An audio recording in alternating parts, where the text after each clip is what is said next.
kuram bisan wa jangama kuram bisan ya matrenelo Yandem marong yandem jai kai wai yandem marong suma yandem marong kai wai kuram bisan wa jangama mernala big wajal sumanje ke na zed yo ya maton yen kilime na fonye bang fan tv yen kilime na fonye bang fan tv yen kilime na fonye bang gasiti kadomo wallahi yen kilime na fonye bang yen kilime na fonye bang gasiti kadomo de wallahi gasiti kadomo fan tv yen kilime na fonye bang yande marum yande jai kai wai yande marum suma yande jai kai wai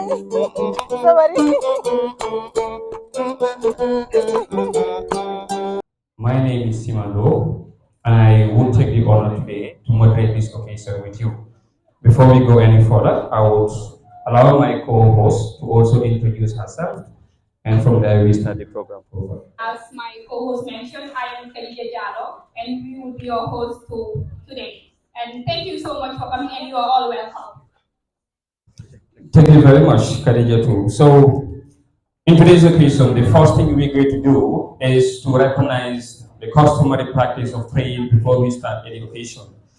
This book, entitled Whispers from a Wounded Land, shows our Africanism, and there's a need for us to also respect the African virtues that we all possess as Africans. So could we please pray in our own ways before we start this occasion? We will take this opportunity to acknowledge the presence of Ms. Alimatu Diba, a commissioner at the National Human Rights Commission of the Gambia, and also my old-time and most dedicated lecturer at the UTG as well. Perhaps I would say she was my favorite lecturer we had at the university. Please give her a round of applause for that. And then we have our godfather, the Gambian legend, the individual who have manifested utmost level of dedication towards patriotic service. Ladies and gentlemen, please join us welcome in our midst Honorable C.D.A. Jata as well. And next, after Honorable C.D.A. Jata, is the representative of the Secretary General and Party Leader of the Gambia Democratic Congress, that is GDC. His Excellency Mama Kanda was supposed to be with us, but unfortunately he is not able to join. Despite that, a representative has been sent, and this is Honorable Mamadou ABS Mbu on with us as well on the high table.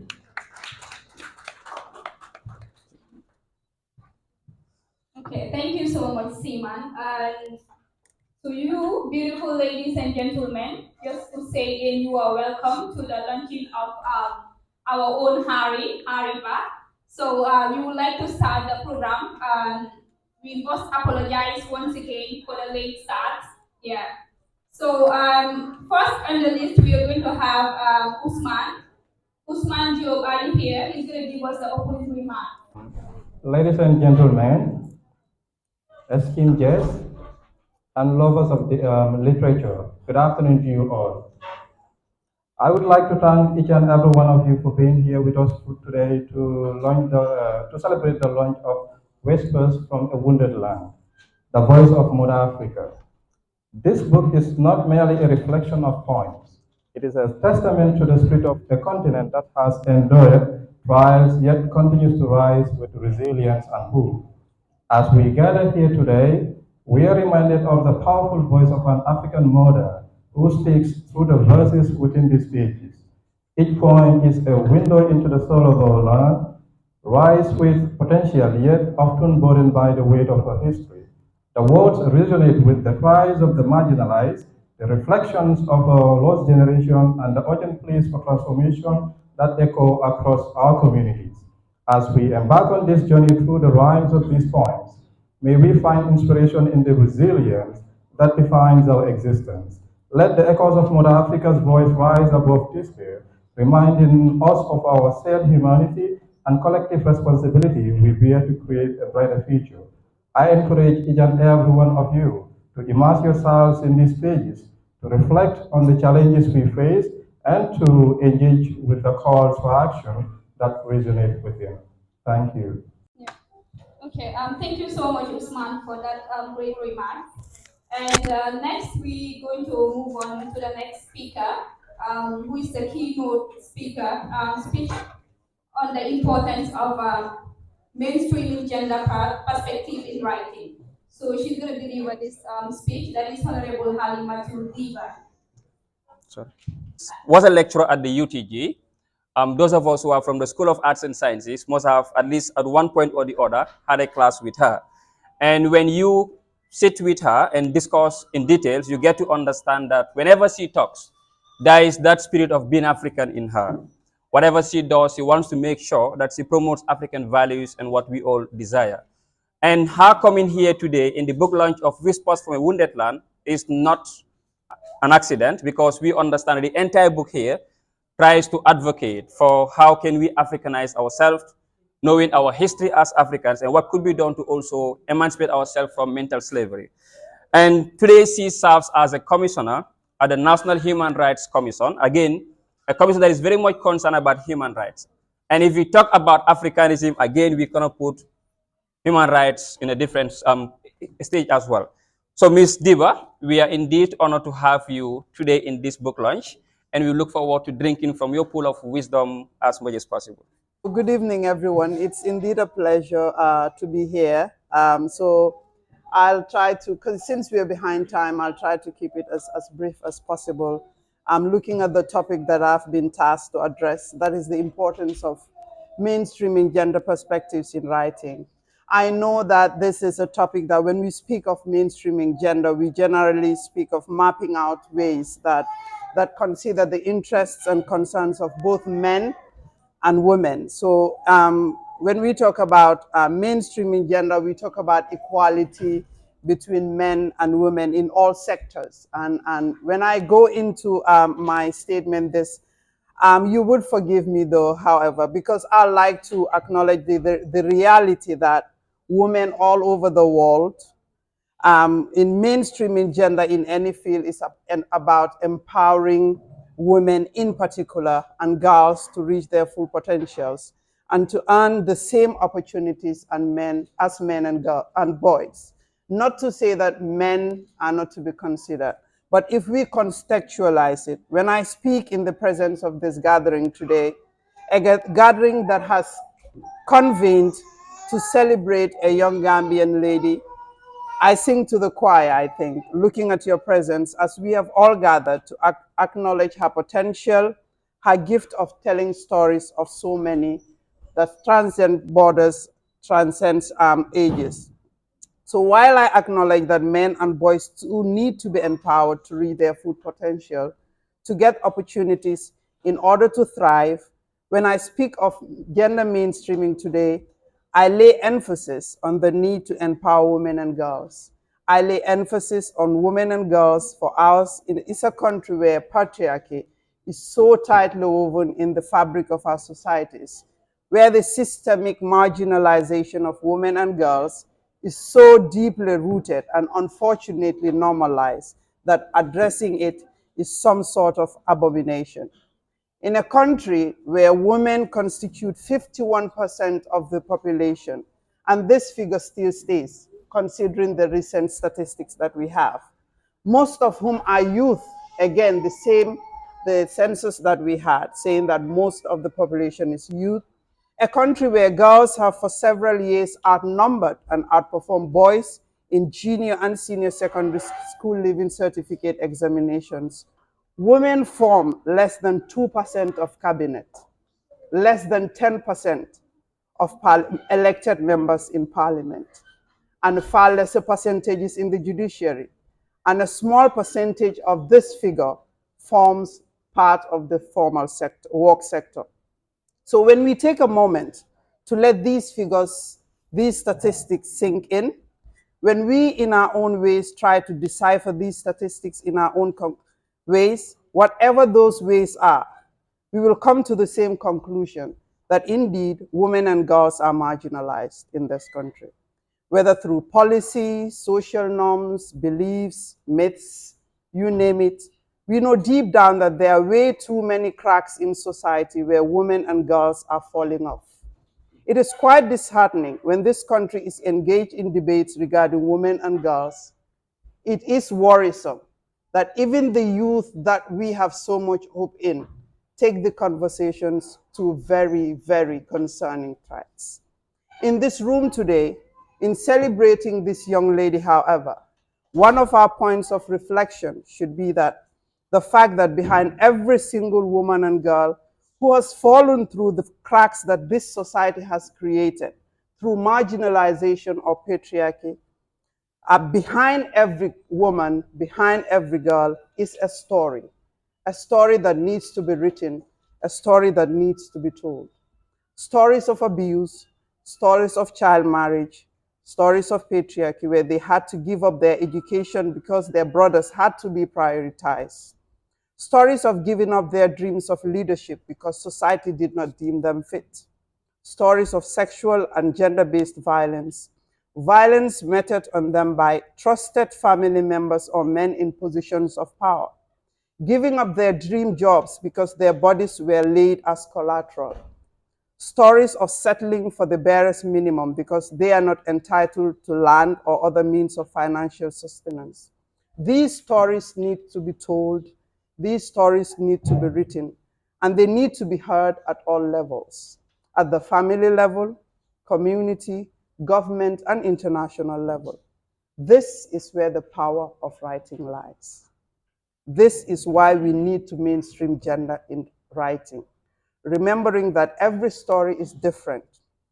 Every story has its own dynamics rooted in different family, societal, and institutional structures.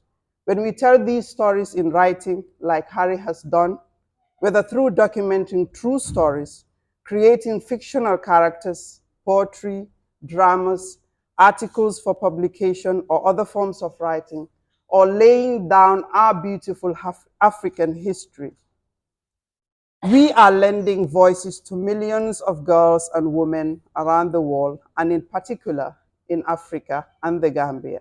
And on the other hand, carrying the voices of African women and girls, Gambian women and girls in particular, to millions all over the world.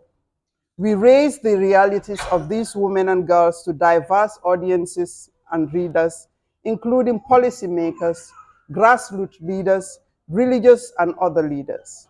Most significantly, we are telling women and girls all over the world, women and girls in Africa, women and girls in the Gambia in particular, that their stories resonate, encouraging them to strive on, to be relentless, to seek support, to empower each other, and most significantly, like the stories of the characters in these stories, to speak up, to break barriers, like our mothers, our grandmothers have done.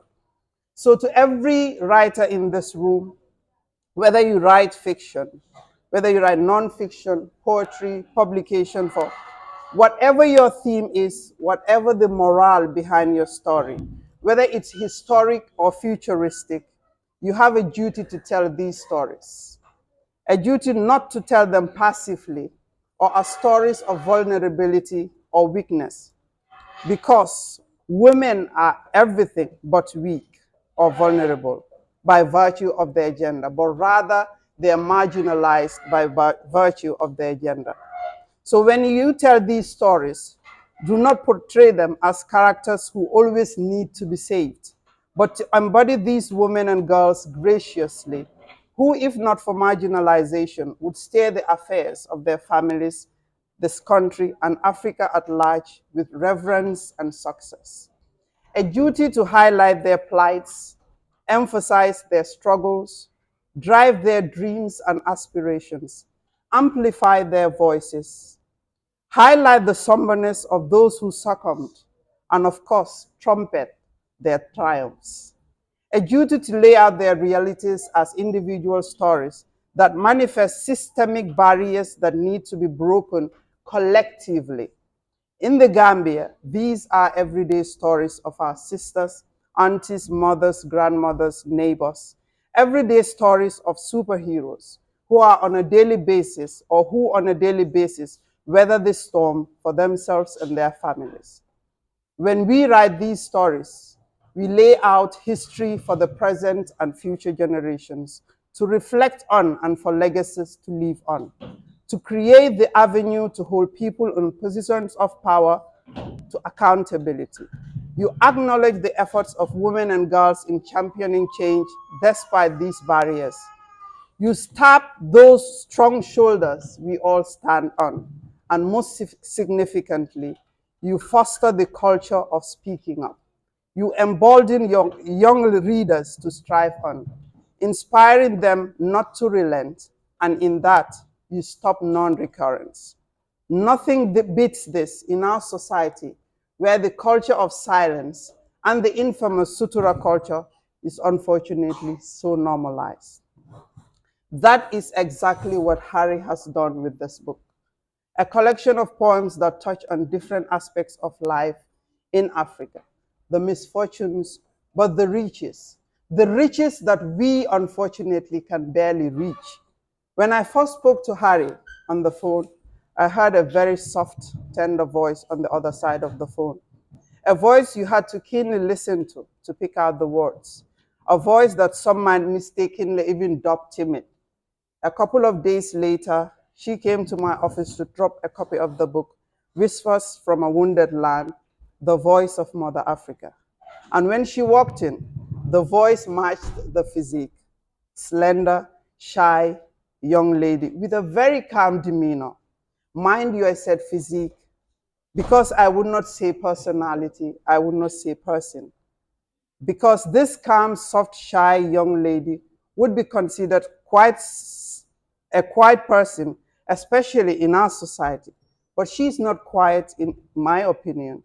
She's an outstandingly vocal, outspoken young lady by every sense of the word, as a poet, as an author. Behind this shy, soft voice is a powerful, strong voice. A strong, powerful voice she has so craftily used in this book, expressing an array of emotions of frustration, pride, uncertainty, hope, perseverance, pride in some instances, and even anger in other instances. A voice that transcends tribes, borders, and generations. The expression of frustration over underperformance, over underperforming leaders, never-ending corruption, and systemic marginalization are far too familiar to millions of young Africans, particularly young African women. She re-echoes the outcries that transcend generations, borders, tribes, and communities across the continent. Reading through some of the poems where she laments the unbearable states of affairs in the African continent, you cannot help but pause, especially as a middle-aged African woman myself. These are the words that resonate through every stage of our lives. For we too have great stages, penned poems written to lead us, marched the streets, and unfortunately lost far too many lives decrying these same woes. We too have lamented the undeniable and unmatched riches of the African continent. Riches majority of her continent, unfortunately, can never reach. To see a young lady pen the same frustrations of bearing the same brunt of hopelessness, and in some instances, anger towards broken systems that marginalize and continuously fail to acknowledge the power and ability of women, youth, and children across the continent. So to the young ladies in this room today, we have to tell majority of these stories. So much power lies with us. To break the barriers of institutionalized marginalization and sociocultural myths, we need to own the narrative. We need to replace current misconceptions with facts based on real life stories. The change we yearn so much is embedded in our voices. Voices we need to amplify ourselves through factual stories that showcase our realities, that drive the change we so much yearn for, that reflect the change we want to see now. Stories that ensure non-recurrence of injustices and unfair treatments our mothers, grandmothers, and forefathers endured. Remember most especially to tell the stories with great consideration for the different dynamics of every individual behind a story. The concept of intersectionality, that not every woman or girl has the opportunity to even share their story or even be seen, because the barriers they face are compounded by other difficulties, such as disabilities, cultural dynamics, rural life, and the list goes on. This, I acknowledge, is and will not be easy, but we need to own our own stories and the stories of those left far behind. So, like Harry, grab a pen yourselves, or should I say keypads in this day and age, to write the article you're thinking of, the poem, the book, the play, the skit, to tell your story, or the stories of those you hear and see so clearly, because yes, we see each other. To every young lady here, you do not have to be the writer to tell your story. Share them in a way you are comfortable with, through any platform. Your dreams and aspirations, your worries, your wishes, your causes for change, your wins, your triumphs, your successes. Keep writing in that diary you have kept for so long. Keep chatting with friends. Build that idea up to a story to be written, or turn it into even a school project, a thesis, or whatever your craft is. In conclusion, I want to acknowledge everyone's presence and to lay emphasis on the power of numbers, to carry these women along, as we have shown up here today to support Harry, such a talented and skilled young lady. Let us always show up for every young person in the pursuit of their dreams through their journeys in mastering their respective crafts. Showing up in this sense does not always have to be through a book launch, a graduation ceremony, or other celebrations of milestones. Showing up also means breaking the cycle of patriarchy in our society. Showing up means leaving no one behind in our various strives as drivers of change, especially those marginalized, not only based on their gender, but additionally because of their disabilities, because they belong to certain sociocultural minorities, because they have mental health issues, a problem that is so real in our country today, and even because they have other forms of addictions or struggles that they're going through, or even to the most basic, show up, even if it has to do with their personal traits. And when you show up to them, or when you show up for them, listen to them. Listen to them keenly, be respectful, and only tell their stories when they're ready. So to the writers, the duty lies on you, but to everyone else, we have stories to carry that mainstream gender, especially for women and girls in this country. Thank you. Every single point of what he had said here today talks about gender mainstreaming and how we can also empower women and girls to be able to accomplish their desires as well. And I think one point that stood out is the fact that, like you're saying, we're talking about stories of human beings, but stories of girls and women in the Gambia that deserves to be told. And I think this is a part we have to always take note of, that people like Harry, like any other girl we have out there, they have a skill that they can utilize to be able to make something greater. Yeah, that's right. And to be honest, recently, let me just say, these past 2 years, I'm very impressed. I'm not leaving the men behind, but to be honest, I'm very impressed with my fellow women because years back, people were like, women were not taking in charge. Let's say, okay, women were not participating. But recently, you can see a lot of women in different areas, in the media, in technology, and women also are writing. So I think it's high time for us to be motivated as a woman or as a youth in order to take part and take in charge as well. Interesting. And the most interesting part from all those Gambians we have currently writing is the fact that they do not shy away from exposing their skills and talent. But there is a question mark somewhere as to how many Gambians are willing to support these young writers.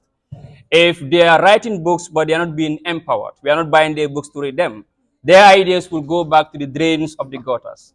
And there is a need for us to at least make sure that these books that they are writing down, we empower them by buying this book, read their stories, and also empathize with them to achieve these desires as much as possible. So I think it's high time we start doing that because some people also don't believe in reading. You know, sometimes if you just do book launching, okay, let's say today we are launching the book of Harry. Okay, it's a great day. Okay, everybody's happy. But as time goes on, you just buy the book and you leave it there. You're not even bother to read to know what is in the book. So I believe it's important also we read a lot because the more you read, the more you will be able to be a better writer. Sure. So next on the program guide, we're gonna have something very extraordinary. And if I said extraordinary, Seema, do you know that right? I definitely do. Okay. But before we call on the next person on the itinerary, I think I'm seeing important individuals amongst us that also need to be recognized. And I think we have to take this opportunity to also welcome and also acknowledge the presence of all family members of Hariba who are here today to support this accomplishment. I've also been seeing lecturers from the university who are also in our midst. I can see Mr. Karpa over there. At one time, our psychology lecturer with Madam Kantara. I think also see Mr. Ebere somewhere. I'm not sure if he's anywhere hiding. Okay, and Dr. Solomon as well. So you being here today is a sign that you are willing to empower your students at the university, which Harry is part of. And we're so much gratified to have you in our midst today. Thank you all for coming. And we look forward to having you in more of this kind of occasions. Let's have our next activity, Kajal. All right. Okay. So next on the program guide, we're going to have something nice, as I said, and it's going to be poetry. So I know some of you like poetry because I do. I love poetry. In fact, I'm a poet. So, and the poet we're going to have today is going to be Juka Ba. So is Juka here? Assalamualaikum. Greetings to you all here. There's a little bit change of plan, I must confess. But I hope it goes well because this was not the initial piece to give out the words. I hope it goes well. This piece is a piece of empowerment for both young and elderly. The name Guru meaning man in Wolof and Guru Scrambler in Sub Guru meaning a husband. See, be a man or easy but embark on the journey of hustling because you're expected to be hustling like a hustler. Then stand firm and wait for your needs and not always be a beggar. See, your health and strength means to fight your future, so make it brighter. That's all advice of this one right there. Cool. Takat sendika kurgulun di kampuri kursi kurgapai. Lo tek mintegi lo no di mutaga buntah natagale. Ini lo wai jos yang buntah hodip yang bukomo yang balik. Walaupun nang patah tahun yang balik. Sebenarnya lo neh tahu yang balapai wan neh mo tek kadilam. Mungkin yang balik. Kumur kumur ke hikmah si kumur de banyak tagale. Udah kok kucapkan nama tu mau lepai cakar tele kurgul. Guru tenyafe menayar setan gitu fe. Hei balakon. Takat na hamne lekan na hamu dele yomu tafas bayi dah fe. Guru. Dikan ni guru bayi jikin jafe. Takat amu jikin nyaman guru. Semuanya benar sih. Amu meti musuh bayi orang Thai kontributif sendiri. Dari sekali mai. Konjurnya dah. Siapa tu yang guru. Believe in you. Have faith. Keep the race. Don't rest. Because one day you shall survive the race. Good. Thank you.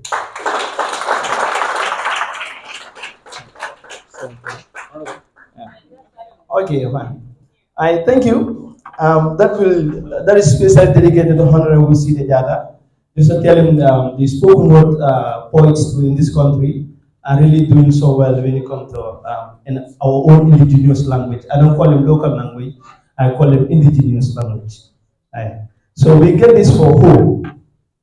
See, life is hope. I draw guidance to overcome struggle in life. Look into my eyes and tell me I will die, then I will tell you it's a lie. Because all that I feel is internal self for my life. But in my heart, you talk to us. Struggling to breathe like my inner self is about to commit suicide for it's too much to let it outside for who? It's going to sleep in me aside. Listen to my pains and see the foresight. Because everything I do is wasted. Everything I do is wasted. Sometimes I feel like to throw myself beside the soul and spend 1,000 nights. Even if it dangerous me with the tides. I don't mind. I don't mind. After listening to the blows of the waves, feeling one piece, I feel existing hold inside. with million goals and moving it down to sunset. Plan ahead for longer days, reflect on the goals that I set for myself, inspire myself, and find that inner self that only room is for only suicide, and think the standard to let go everything in the building life. It's never late. It's never late to wake up and realize, why am I alive? Why am I on bed? And what can I do for myself? So I've got to believe the word for living in order to restore the velocity. That life is optimism. Witness it therefore in the mind is a strong blessing that can be wasted. I need to take a step soonest in order to recover the lost time, go for good, and ready to face the test. Because it's life, I need to sweat for my best. Because the dog will die waiting for food in his nest. This is a strong promise that I keep to my neck. I know it's hard, but I won't let go for now. Because the food that might consume so cheap to let go. So I won't let go. I won't let go. See, life is an open desert with limited resources to cover its life. So create your own roof before you get lost in the end of life. Be wise when it can influence you to let go. But never stand by you till you blow. And when you make it, they'll be forced to make you home. When you make it, they'll be forced to make you home. So what the difference now? Because it's never late to know. It's never late to know. The really taste of a cake that you bake for yourself. Because only then you realize what satisfaction really means. Thank you.